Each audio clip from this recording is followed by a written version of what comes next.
Hello, स्वागत है आपका आनंद आर्ट्स क्लासेस में। बाबू, इस वीडियो में हम ज्योग्राफी के सेकेंड चैप्टर की हम बात करेंगे, भूगोल। ज्योग्राफी का मतलब क्या होता है? भूगोल होता है। मैं आपको शुरुआत में ही सभी का इंग्लिश लिखा दिया था, तो इसका मतलब भूगोल होता है ना। तो 11th क्लास का जो है हम भूगोल शुरू करेंगे इस वीडियो लेक्चर के थ्रू, है ना। जो क्लासेस में चल रही पॉलिटी तो चलता ही रहेगा, बट सिलेबस को बहुत रनिंग में लेकर जाना है और कंसेप्ट भी नहीं कटना चाहिए, इस बात की भी हमें ध्यान रखना है। तो कंसेप्ट नहीं कटे, आपके सिलेबस भी रनिंग में चले, तो इसलिए मैं इस वीडियो लेक्चर को ले रहा हूँ, जिसे मैं आपको बताया था, है ना। इस बात की परेशानी मत लीजिए कि आपकी कंसेप्ट कटेगा, नहीं कटेगा कंसेप्ट। और दूसरी बात ये है कि आपको ये वीडियो यूट्यूब पर नहीं मिलेगा। आपको ये वीडियो कहाँ मिलेगा? आप इस वीडियो को आप हमारे चैनल से ही देख सकते हैं। यूट्यूब पे हमारे चैनल सर्च में नहीं आएगा, आप यूट्यूब पे ही देखेंगे, बट हमारे वीडियो सर्च में नहीं आएगा। तो जो लिंक प्रोवाइड किया जाएगा आप लोगों को थ्रू, मतलब मेरे थ्रू, उसी लिंक पर क्लिक करके आप हमारे वीडियो के पर एक्सेस ले सकते हो, ठीक है। चलिए, तो हम इस वीडियो में हम बात करेंगे ज्योग्राफी के सेकेंड चैप्टर की, है ना। और हम ज्योग्राफी का कंप्लीट करेंगे, उसके बाद हम नेक्स्ट कोई सब्जेक्ट लेंगे। लेकिन आपका जो सुबह बैच चल रहा है बाबू, वो आपका पॉलिटी का ही चलेगा और अभी ज्योग्राफी का चलेगा, ठीक है। तो आप आराम से देखिएगा। मेन बात है कि देखो, अगर मैं पढ़ाऊँ बोर्ड पर तो उसमें अलग से फीलिंग्स आती है, तो कोई बात नहीं इसमें, लेकिन बट मैं कंसेप्ट कटने नहीं दूंगा, कोशिश करूँगा हर कंसेप्ट को साथ में लेकर चलें, है ना। चलिए, थोड़ा सा लेट बैच स्टार्ट हुआ, बट कंसेप्ट नहीं कटेगा, इस बात की गारंटी है मेरी, हमारी, ठीक है। चलिए, अब बात करते हैं हमारा चैप्टर का नाम क्या है। देखिए बाबू, हमारा जो चैप्टर का नाम है भू आकृति विज्ञान। अच्छा, भू आकृति का मतलब क्या होता है? अगर आपसे पूछे भू आकृति, अगर हम तोड़ें प्लस आकृति है ना। भू का मतलब होता है भूमि, आकृति का मतलब है जो जिस प्रकार वो देखने में लगता है उसको हम आकृति कहते हैं, है ना। तो भू आकृति के अंतर्गत आप क्या क्या पढ़ सकते हैं? तो भू आकृति के अंतर्गत जैसे कि आप पहाड़ पढ़ सकते हैं। भूमि की आकृति एक पहाड़ है ना। वो आकृति एक तरफ से भूमि पर क्या आकृति बना हुआ है, आखिर भूमि का ही तो पार्ट है ना हमारा पहाड़, तो भू आकृति उसको कहेंगे। जैसे हमारा सागर हो गया, है ना, आप कह सकते हो पहाड़, इसको बोलते हैं भू आकृति। भू आकृति को पहाड़, सागर, और भी देखते हैं झील, आप देखते हैं पर्वत, आप पठार देख सकते हैं, ठीक है। इस तरह आप देख सकते हैं, इसको बोलते हैं भू आकृति। भूमि पर जो भी आकृतियाँ आपको दिखाई देती हैं, जिस आकृति को आप देखते हो भूमि पर, उसको बोलते हैं भू आकृति। अगर उस भू आकृति को हम अध्ययन करेंगे तो हम उसको विज्ञान के अंतर्गत पढ़ेंगे, ठीक है। आप जानते हैं कि किसी भी चीज़ का अध्ययन हम क्या कहते हैं? विज्ञान कहते हैं। तो भूमि की आकृतियों का अध्ययन क्या कहलाता है? भू आकृति विज्ञान कहलाता है। क्लियर हो गया आपका? चलिए, आगे बढ़ते हैं आपके चैप्टर की तरफ, है ना। चलिए, चैप्टर जो आपको दे रखा है संरचना। संरचना का मतलब होता है जिस प्रकार वो बनाया गया है। संरचना का मतलब होता है, मतलब आकृति के साइनोनिम्स देख सकते हो, संरचना ही होता है ना। तो अब देखो, भूमि की संरचना, है ना, संरचना और भू आकृति विज्ञान के बारे में हम पढ़ेंगे इस चैप्टर में। अब देखो, संरचना का मतलब है कि किस किस चीज़ से बना हुआ है ना। अगर देखा जाए भूगोल में, तो जैसे मान लिया, अगर देखा जाए कि अगर आप देखें एक घर की संरचना कैसी है, तो किस चीज़ से बना हुआ है, तो थोड़ा सा कॉम्बिनेशन भी इसमें ला सकते हो, तो ये आपको संरचना के अंतर्गत रखेंगे। लेकिन भू आकृति, भूमि की आकृति आपको मैंने पहले डिसाइड कर दिया है, तो इसमें यहाँ पर क्लियर होगा हेडिंग, मतलब भूमि की संरचना और भू आकृति के विज्ञान, इसके बारे में इसको पढ़ेंगे। देखते हैं, जैसे क्या आपने कभी सोचा है कि मिट्टी की उर्वरता, गठन, स्वरूप क्या है ना। क्या आपने कभी सोचा है? बोला है, क्या आपने कभी सोचा है कि मिट्टी की उर्वरता, गठन और स्वरूप अलग क्यों होता है? आप देखिए, जलोढ़ का अलग गठन होता है ना, जलोढ़ का अलग गठन होता है। काली मिट्टी जो होती है ना, काली मिट्टी, उसकी अलग गठन होती है, उसकी संरचना अलग होती है, उसमें अलग अलग प्रकार की पैदावार होती है। मतलब सभी मिट्टी का अलग अलग गुण होता है। तो क्या आपने इस पर विचार किया है? नहीं विचार किया है तो हम विचार करेंगे आगे जाकर, ठीक है। चलिए, आपने यह भी सोचा होगा कि अलग अलग स्थानों पर चट्टानों के प्रकार भिन्न भिन्न होते हैं।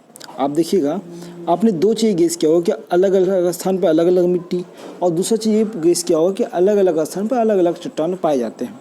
तो दो चीज़ आपने गेस किया कि पहला चीज़ अलग अलग स्थान पे अलग अलग मिट्टी पाई जाती है, पहला चीज़। दूसरा चीज़ आपने गेस किया होगा कि अलग अलग स्थान पे अलग अलग पर्वत या चट्टान पाए जाते हैं, है ना।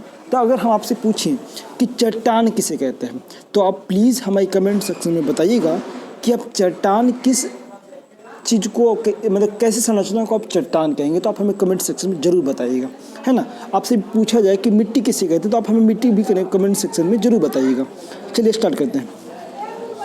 चट्टानें व मिट्टी आपस में क्या होती है, संबंधित होती है। क्या होती है, देखो यहाँ बोला है चट्टान और मिट्टी जो होती है आपस में संबंधित होती है एक दूसरे से। इसका मतलब क्या हुआ, चट्टान है ना, चट्टान और प्लस मिट्टी जो है एक दूसरे में क्या होती है, संबंधित होती है। कैसे संबंधित होती है, जैसे आप बच्चा देखते हैं काली मिट्टी, हम लेते हैं एग्जाम्पल लेते हैं, काली मिट्टी आप देखेंगे, हाँ तो काली मिट्टी किससे बनता है, तो ज्वालामुखी जो लावा पठार होता है, क्या लावा पठार, लावा पठार, ठीक है। तो लावा पठार से काली मिट्टी का निर्माण होता है, ध्यान दीजिएगा। मतलब कि अलग अलग चट्टान से अलग अलग प्रकार की काली मिट्टी का निर्माण होता है, मिट्टी का निर्माण होता है। जैसे कि आप काली मिट्टी ले लो, है ना, अगर आप जलोढ़ मृदा ले लो, उसमें कुछ कण वगैरह छोटे छोटे कण होते हैं, इस तरह का छोटे छोटे कण होते हैं। तो कहीं ना कहीं वो जो कण आया है कहीं चट्टान से टूट कर निकला है ना। तो जिस चट्टान से वो टूटता है तो उस चट्टान को बोलते हैं पैरेंट रॉक, मतलब कि पैरेंट रॉक कहते हैं, ठीक है, मतलब पैतृक शैल कहते हैं। मतलब कहने का मतलब है मेरा ये है कि आप देखे होंगे जिस प्रकार चट्टान की प्रकृति होती है उसी प्रकार मिट्टी की प्रकृति होती है।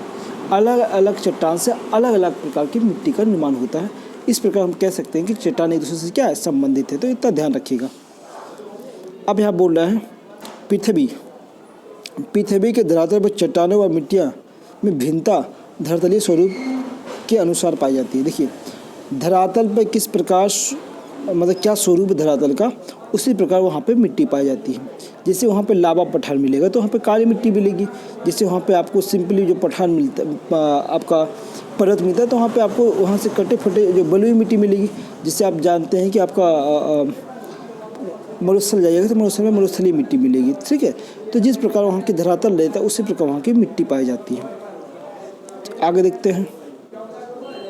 आप पृथ्वी की विवर्तनिक हलचलों के विषय में भौगोलिक भूगोल का परिचय नामक पुस्तक में पढ़ चुके हैं। देखिएगा आपने प्लेट टेक्टोनिक्स के बारे में पढ़ा होगा, PLAT प्लेट टेक्टोनिक्स, जो आप लोग 10th में होगा बच्चे, है ना, वो आप प्लेट टेक्टोनिक्स के बारे में ज़रूर पढ़े होंगे, है ना। तो इसमें बताने की ज़रूरत नहीं है, प्लेट टेक्टोनिक हम सेकेंड बुक में पढ़ेंगे ज्योग्राफी का, है ना। चलिए अब यहाँ पे बोला गया है कि आपने प्लेट टेक्टोनिक जब पढ़ा होगा तो आप यहाँ पे ध्यान दिए होंगे कि जो हमारा इंडियन प्लेट है, जो हमारा आज इंडिया देखते हैं आप, जो इंडिया आप इस तरह आप देखते हैं, जो हमारा इंडिया है, जो साउथ पार्ट का जो इंडिया है 22 डिग्री से जो हमारा साउथ हो जाता है 22 डिग्री लैटीट्यूड वाला से, यहाँ से हमारा साउथ पार्ट हो जाता है, ठीक है। आपको मैं बता चुका हूँ क्लास में, तो इसको ध्यान रखिएगा। तो ये जो इंडिया है ये पहले इतना ही हुआ करता था। पहले यहाँ पे जो आप देखते हैं यहाँ कश्मीर वगैरह यहाँ पे जो है ना, ये सब नहीं हुआ करता था इंडिया का। तो बोलता है जो इंडियन प्लेट, इसको बोलते हैं इंडियन प्लेट। इसको क्या बोलते हैं बाबू, इसको हम बोलते हैं इंडियन प्लेट बोलते हैं। इसको क्या बोलते हैं, इसको बोलते हैं इंडियन प्लेट। जो इंडियन प्लेट है आप देखेंगे भूमध्य रेखा से दक्षिण में स्थित है। देखो आप ध्यान दीजिएगा, ये हमारा लेते हैं ग्लोब, इसके बाद ये देखिएगा भूमध्य रेखा हमारे इक्वेटर है, 0 डिग्री इक्वेटर है, ठीक है। इसको बोलते हैं नॉर्थ मतलब उत्तर, ठीक है। और इसको बोलते हैं बच्चा दक्षिण, इसको दक्षिण बोलते हैं। पहले जो हमारा अभी जब इंडिया हमारा यहाँ से स्टार्ट होती है कि नहीं, ध्यान दीजिएगा, यहाँ से स्टार्ट होती है। लेकिन पहले हमारा इंडिया कहाँ था, यहाँ पर था। कहाँ पर था, यहाँ पर था। मतलब कि आज जो हम इंडिया को उत्तरी गोलार्ध में देखते हैं, कल हमारा इंडिया जो था वो दक्षिणी गोलार्ध में हुआ करता था, ठीक, ध्यान दीजिएगा। तो बोलता यही बोलता है कि दक्षिण में स्थित था। यह आकार में काफ़ी विशाल थी और ऑस्ट्रेलियन प्लेट इसी का हिस्सा था। देखिए बाबू ये ध्यान दीजिएगा, एकदम बहुत कंसेप्ट वाला को आपका चीज़ बताया। देखिएगा ये हमारा जो इंडिया है ना, ये पहले साउथ में था, इससे ही ऑस्ट्रेलिया जुड़ा हुआ था। किससे जुड़ा हुआ था, हमारी इंडियन प्लेट से ही ऑस्ट्रेलिया जुड़ा हुआ था। लेकिन क्या हुआ, जिस प्रकार इंडिया क्या हुआ इस तरह मूव करना शुरू कर दिया, मूव करते करते करते यहाँ पे कहाँ आ गया, हमारा जो इंडिया है वो नॉर्थ साइड में मूव करता गया। लेकिन जो ऑस्ट्रेलिया का जो पार्ट है यहाँ पर टूट गया, क्या हुआ, यहाँ ब्रेक कर गया। ब्रेक करने के बाद जो ऑस्ट्रेलिया है और वो पूरब के साइड मूव करना शुरू कर दिया। इसलिए आज हम देखते हैं कि हमारा इंडिया यहाँ है और ऑस्ट्रेलिया यहाँ पे देखने को मिलेगा। ठीक है, समझ में आ गया। तो पहले इंडिया और ऑस्ट्रेलिया एक में सटा हुआ था, चिपका हुआ था एक दूसरे में, लेकिन समय के साथ क्या होता है, दोनों में टूट जाता है, क्या होता है, ब्रेक कर जाता है और इंडिया नॉर्थ की साइड चली जाती है और जो ऑस्ट्रेलिया टूटती जो पार्ट होती है वो कहाँ चली जाती है, साउथ की पूरब की ओर चली जाती है। आज हमारा जो है आप यहाँ पर देखेंगे, हमारा आपको दिखेगा, ठीक है, ऑस्ट्रेलिया दिखेगा, यहाँ पर हमारा इंडिया दिखेगा। ठीक है, तो इस तरह का पहले इंडिया दोनों साथ में ऐसे हुआ करता होगा।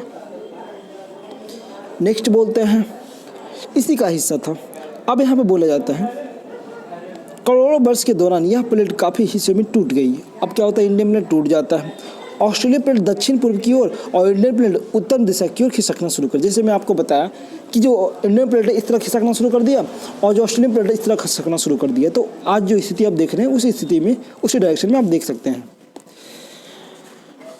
देखिए यहाँ पे, क्या आप इंडियन प्लेट के खिसकने की विभिन्न अवस्थाओं को रेखांकित कर सकते हैं। जैसे रेखांकित का मतलब क्या, उसका फिगर बना सकते हैं। चलो ये बात बोलता है, तो आप बनाइए ना बनाइए कोई फ़र्क नहीं पड़ता है, ये प्रैक्टिकल करने के लिए बोल रहा है आपको। ये हो गया ना। चलिए देखिए, भारतीय उपमहाद्वीप के वर्तमान भूवैज्ञानिक संरचना, इसके विकिरणशील भूआकृतिक प्रक्रम मुख्य रूप से अंतर्जनित और बाहरजनित बल व प्लेट के क्षैतिज संचरण अंततः क्रिया के फलस्वरूप अस्तित्व में आए हैं। देखिए बाबू, अब एक देखिए, इसमें दो बल हैं। जो आप आकृति देखते हैं, पहले बहुत सारी आकृति हुआ करती, पहले जो है आरावली जो है बहुत ऊंचा हुआ करती होगी, है ना, लेकिन आज आरावली जो है बहुत कट चुकी है। क्या होगी, इतना उड़ चुकी है हवा के द्वारा, मतलब इसका अपर्दन हो चुका है। जो आप देखते हैं, जैसे कि आप कहीं देखते हैं ऊंचा हो जाता है, आप गांव में देखते हैं पहले आपका जो गली होता था बहुत गड्ढा हुआ करता था, है ना, लेकिन आज गली ऊंचा हो गया, आपके घर के दरवाजे से भी ऊंचा हो गया है। तो किस बलों के कारण, इसमें दो बल पढ़ने का होता है, एक बाह्य बल और एक आंतरिक बल। हम देखते हैं बाह्य बल क्या है, सबसे पहले हम देखते हैं बाह्य बल क्या है। तो हम बाह्य बल देखेंगे, है ना। बाह्य बल क्या है, बाह्य बल उसको बोलता है जो मनुष्य क्रियाओं के द्वारा जो बल लगता है, मतलब जो परिवर्तन होता है पृथ्वी या मिट्टी में, जो परिवर्तन या धरातल पर जो परिवर्तन होता है, मतलब कि मनुष्य के द्वारा जो पृथ्वी या मिट्टी में कोई परिवर्तन होता है उसको बोलते हैं बाह्य बल। जैसे आप देखते हैं बाबू, पहले आपका घर इतना ऊंचा हुआ करता था, गली यहाँ से गुजरती थी नीचे हो गई, लेकिन आज देखते हैं गली जो है यहाँ पे और आपका दरवाजा छोटा नीचे चला गया। ये किस बलों के कारण है, ये जो है आपका बाह्य बलों के कारण ऐसा हुआ है। ठीक है, आंतरिक बल का मतलब होता है जो ऐसा परिवर्तन जो धरती के अंदर से कोई चीज़ ऐसा परिवर्तन होता है जिसकी वजह से यहाँ धरातल पर कोई परिवर्तन होता है, धरती के अंदर से कोई ऐसा क्रिया होता है, ऐसा कोई एक्टिविटी होता है जिसको जो धरती में परिवर्तन कर देता है, ऊपर में सतह परिवर्तन कर देता है। मतलब आंतरिक बलों के कारण जो सतह पर परिवर्तन उसको बोलते हैं आंतरिक बल बोलते हैं। क्लियर हो गया। तो बोलता है जो आज हम देखते हैं, जो आज हम पृथ्वी को देखते हैं, जिस चीज़ों को आप अब वर्तमान में आप पृथ्वी को देख रहे हैं, वर्तमान में आप अपने फील्ड को देखते हैं, आसपास की जो चीज़ों को देखते हैं, वो आंतरिक और बाह्य बलों के कारण आपको दिखाई देता है। क्लियर हो गया। कितना पेज है,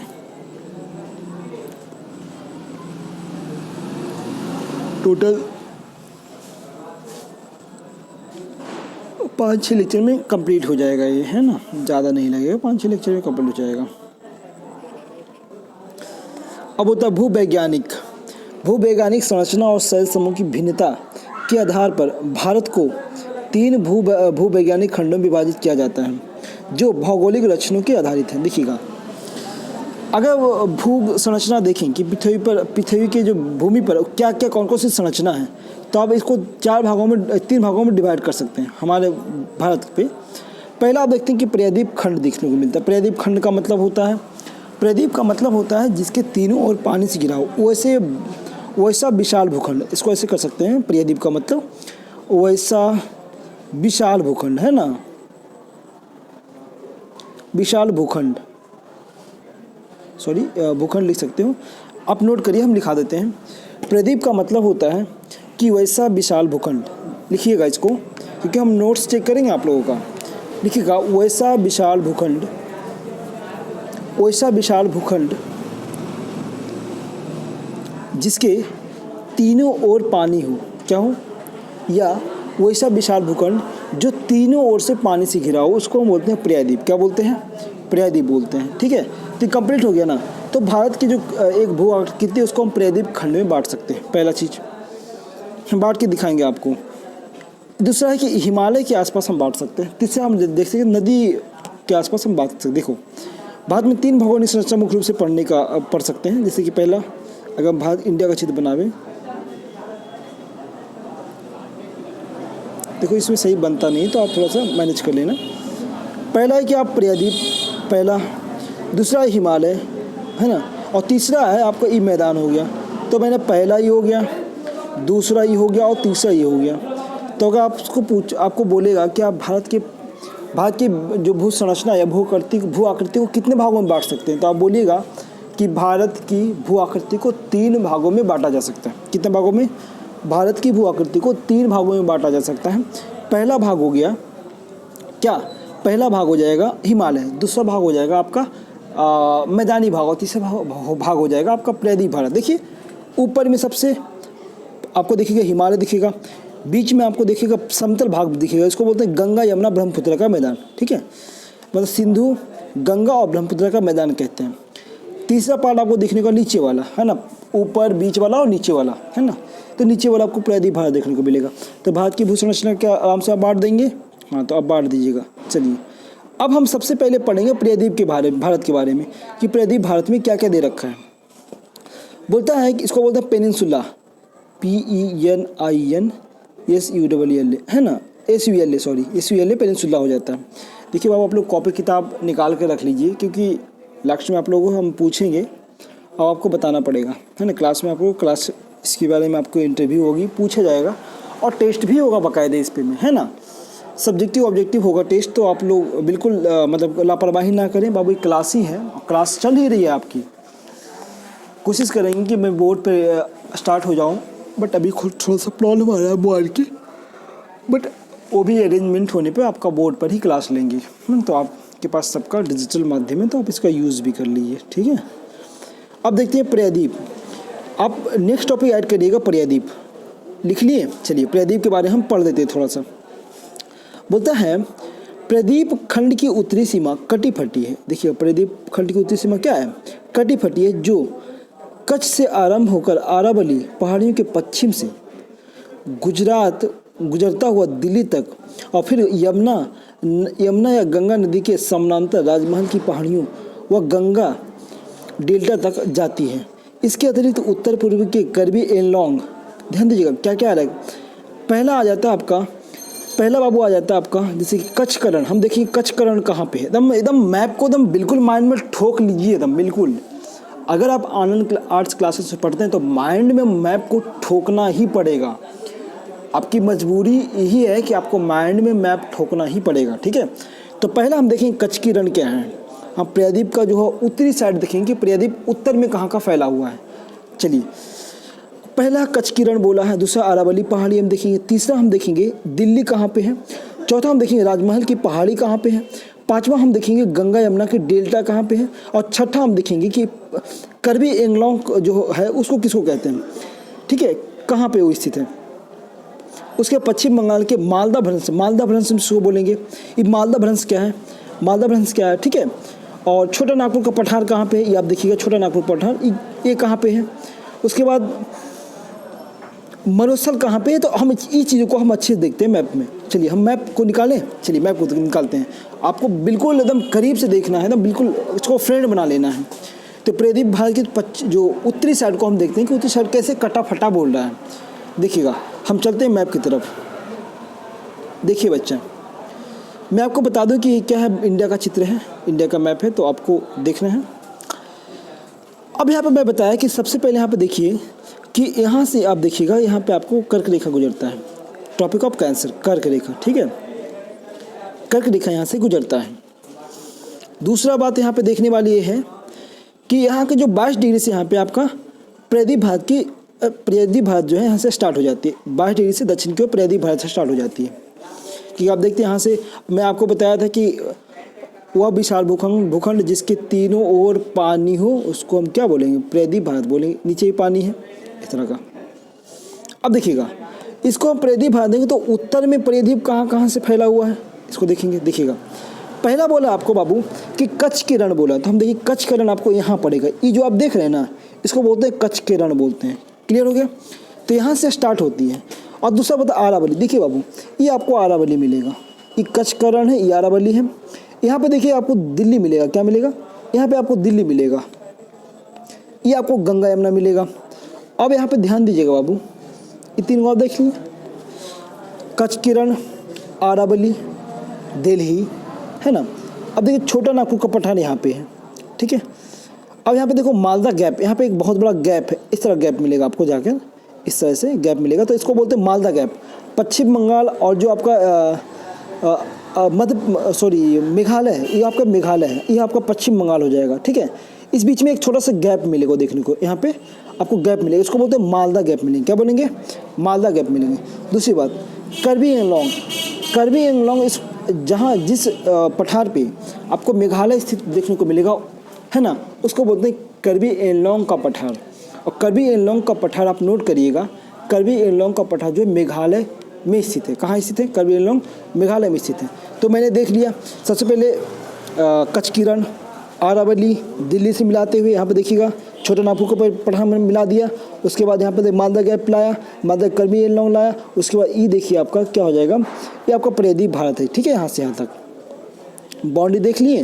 पहला आपसे पूछेगा कि प्रायद्वीप भारत के उत्तरी विस्तार को आप बारे में से बताएं, तो उत्तरी विस्तार आप बताइएगा कि प्रायद्वीप भारत जो है कच्छ के रण से लेकर अरावली होते हुए, कच्छ के रण से होकर अरावली, अरावली से होकर दिल्ली, दिल्ली से आपका छोटा नागपुर का पठार, छोटा नागपुर का पठार से ठीक है, छोटा नागपुर पठार से लेकर मालदा गैप, मालदा गैप से लेकर कार्बी एंगलोंग। चार चीज़ याद करना है, पहला कच्छ का रण, दूसरा दिल्ली, उसके बाद मालदा क्या हो गया ये छोटा नागपुर का पठार, उसके बाद देखिए मालदा गैप, उसके बाद कार्बी एंगलोंग। ये आपका एक्सटेंशन मिलेगा यहाँ से प्रायद्वीप भारत का, ठीक है। तो आपको प्रायद्वीप भारत की जो उत्तरी सीमा के बारे में आपको पता लग गया। हमने उत्तरी सीमा डिसाइड कर दी प्रायद्वीप भारत में।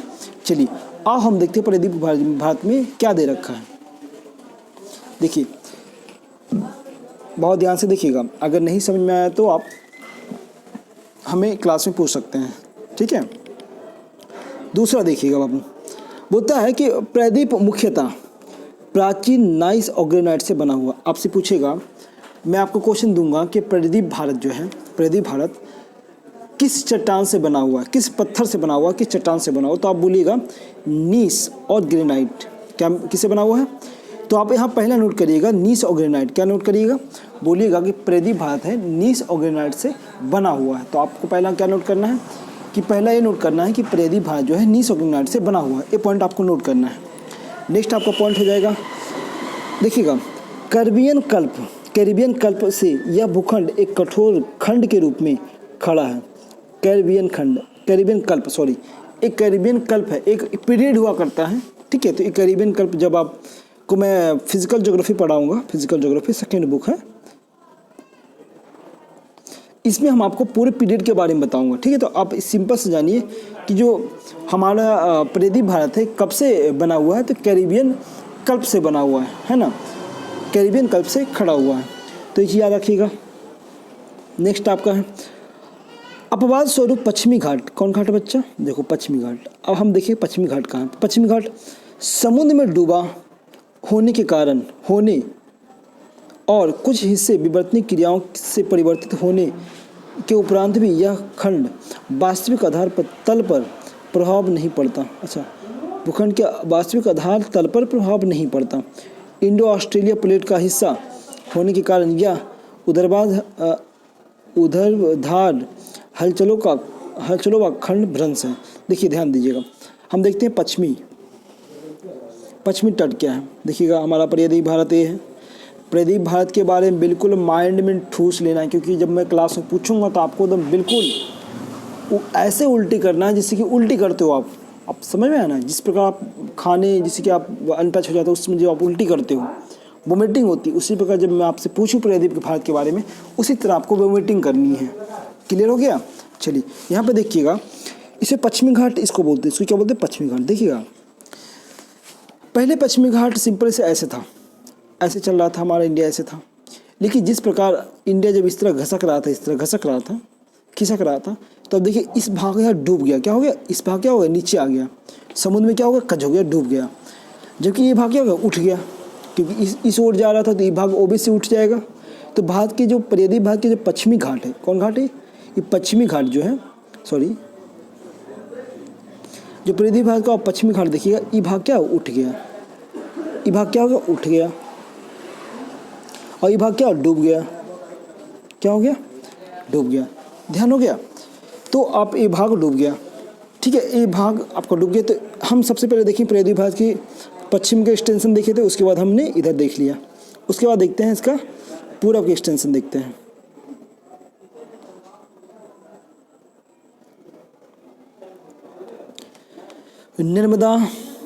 नर्मदा ताप्ती महानदी, रिफ्ट घाटियाँ और सतपुड़ा ब्लॉक पर्वत इसके उदाहरण हैं। देखिएगा, अगर आप हमसे पूछे सर एक बात बताइए, तो आप क्या देखने गए थे क्या, कि मतलब कैसे उठ के पहले डूबा हुआ था या उठा हुआ था? जैसे कि मैं आपको प्रश्न पूछ सकते हैं कि सर एक बात बताइए, पश्चिम में क्या आप देखने गए थे कि पहले डूबा हुआ था अब उठ गया, है ना? देखने गए थे? मैं देखने नहीं तो गया था, मैं तो देखा तो भी नहीं। और ये भाग वो इस तरह था, लेकिन डूब गया, है ना? तो क्या आप देखने गए थे? लेकिन नहीं बाबू, मैं देखने नहीं गया था, या नहीं मुझे इसके बारे में नॉलेज है, ठीक है। बट यहाँ पे नदियाँ ये व्याख्यान करती है कि पहले जो महानदी था इस ओर बहती थी, तो कहीं ना कहीं ये डूबा हुआ था, तब तो नदी इस ओर बह रही थी। अब देखिए कृष्णा नदी इस ओर बहती थी, ताप्ती नदी और जो आपका नर्मदा नदी इस ओर ही बह रही थी, ठीक है। तो कहीं ना कहीं डूबा हुआ होगा, इस पोर्शन डूबा हुआ होगा, ढलान होगा तो बह रही थी। और एक पोर्शन उठा हुआ था, तब तो इस ओर नदियाँ नहीं बह रही थी, इधर से निकल कर इधर बह रही थी, पहली बात। दूसरी बात, आज जो नदियाँ हैं वो जितनी भी नदी सब इधर बह रही है, किधर बह रही? बंगाल की खाड़ी तरफ बह रही। मतलब इधर डूबा हुआ दर्शाने की कोशिश करना है कि डूबा हुआ है। आज जितनी भी नदियाँ सब किधर बह रही है? लगभग नदियाँ क्या हो, अब बंगाल की खाड़ी में बह रही है, मतलब पूरब की साइड सब बह रही है। इसका मतलब क्या कि पहले नदी इधर बहती थी, अब नदी इधर बह रही है। तो आप पूछेंगे सर आपको कैसे पता चला कि नदी इधर बह रही है? बाबू पहले जब नदियाँ बहती थी, और आज भी जब नदी जहाँ बहती है वहाँ पे क्या होती है? गड्ढा कर देती है, एक भ्रंश छोड़ के चली जाती है। ऐसे नदी बहेगी तो यहाँ से नदी बहेगी, है ना? तो जब नदियाँ उधर चली जाएगी तो क्या ये तो भरेगा थोड़ी ना, ये तो खाली ही रहेगा। तो यहाँ पर नदियों के बहने का साक्ष्य मिला है कि जो नदी पहले इधर बह रही है आज इधर बह रही है, वो नदी क्या इधर पहले बह रही होगी, मतलब इधर बह रही होगी। कहीं ना कहीं यहाँ पर कुछ साक्ष्य मिला होगा नदी बहने का। तो इसी से हम पता किए हैं कि जो जितनी भी नदियाँ आज हम देखते हैं जो पूरब साइड बहती हैं, जो बंगाल की खाड़ी तरफ बहती है, वो पहले कहाँ बहती थी? पश्चिम में बहती थी। तो ये आपको उसमें कंसेप्ट को दिया गया है। तो बिल्कुल आपको माइंड में बिल्कुल कंसेप्ट क्लियर होना चाहिए। अगर आपको समझ में नहीं आ रहा है, अगर आपको रियली समझ में नहीं आ रहा है, तो आप हमें कह सकते हैं कमेंट सेक्शन में कि सर हम समझ नहीं पा रहे, या हमारी क्लास में भी शिकायत कर सकते हैं कि समझ में नहीं आ रहा है, तो देखा जाएगा, है ना। चलिए अब यहाँ पर बोला गया बाबू कि आरावली, देखिए आप आरावली, नल्लामाल, जावाडी यहाँ पे, ठीक है, जावाडी, बालीकोंड, पालाकोंड और यहाँ पे महेंद्रगिरी पहाड़ियाँ आदि, यहाँ से नदियाँ उथली और प्रवणता कम थी। देखिए ध्यान दीजिएगा, जो हमारा भारत का जो पश्चिमी भाग है, ये जितनी भी नदियाँ बताया सब पश्चिम भारत की जो पश्चिमी तट की जो पहाड़ियाँ बताया जा रहा है, ठीक है। पश्चिमी तट की जो पहाड़ियाँ हैं ये बताया जा रहा है। तो बोलते हैं यहाँ पे आपको देखने के यहाँ पर नदी बहने के साक्ष्य मिलता है इस पहाड़ियों के आसपास, ठीक है। जैसे कि यहाँ पे एक पहाड़ी है, यहाँ एक पहाड़ी, तो इस बीच में नदी बहती थी, तो ये साक्ष्य मिला, तो पहाड़ियों का नाम दे रखा है, ठीक है। जितने भी आप देखते हैं कौन कौन नदी पहाड़ है, तो माला, जावाडी, बालीकोंडा, पालाकोंडा। तो बालीकोंडा, पालाकोंडा ना क्या है? नल्लामाला और जावाडी, नल्लामन्ना, बालीकोंडा और पालीकोंडा, ये सब क्या है? पहाड़ है, जो ये बताता है कि पहले नदियाँ जो है पश्चिमी तट से बहती थी, ठीक है। चलिए तो इस वीडियो में काफ़ी वीडियो लंबा हो जाएगा, तो मैं वीडियो यहीं पे रहने देता हूँ बाबू। नेक्स्ट वीडियो में हम यहाँ से लेके चलेंगे, है ना। नेक्स्ट वीडियो में हम यहाँ से लेके चलेंगे, ठीक है। यहाँ से हम स्टार्ट करेंगे, तो नेक्स्ट वीडियो में यहाँ से स्टार्ट करेंगे। तब तक आप अपना फीडबैक दीजिएगा। Thank you very much. और क्लास आती रही बाबू, क्लास मिस मत करिए। क्लास मिस करते हैं तो बाबू आप लोग बहुत ज़्यादा घाटा सहना पड़ता है, और मैं बहुत ज़्यादा डिस्टर्ब हो जाता हूँ। क्लासेस मिस करते हैं आप, डिस्टर्ब मैं हो जाता हूँ। थोड़ा सा मुझे भी समझिए कि नहीं, सर पढ़ाते इतनी मेहनत से पढ़ाते हैं, तो क्लास मिस मत करिए। मैं कोशिश करता हूँ इंटरटेन करूँ, बट सिलेबस आपका इतना बढ़ा हुआ बाबू, हमसे ज़्यादा इंटरटेन शायद नवादा में कोई नहीं कर सकता, ठीक है। तो सिलेबस बट इतना बर्डन है सर बाबू, तो आप बर्डन मत लीजिएगा, हम कोशिश करेंगे निकालने के लिए, और निकल जाएगा, इस बात की गारंटी है आप लोगों की। तो आप लोग बिल्कुल कंटिन्यू रहे अपने क्लास में। Thank you very much. All the best. Happy Diwali.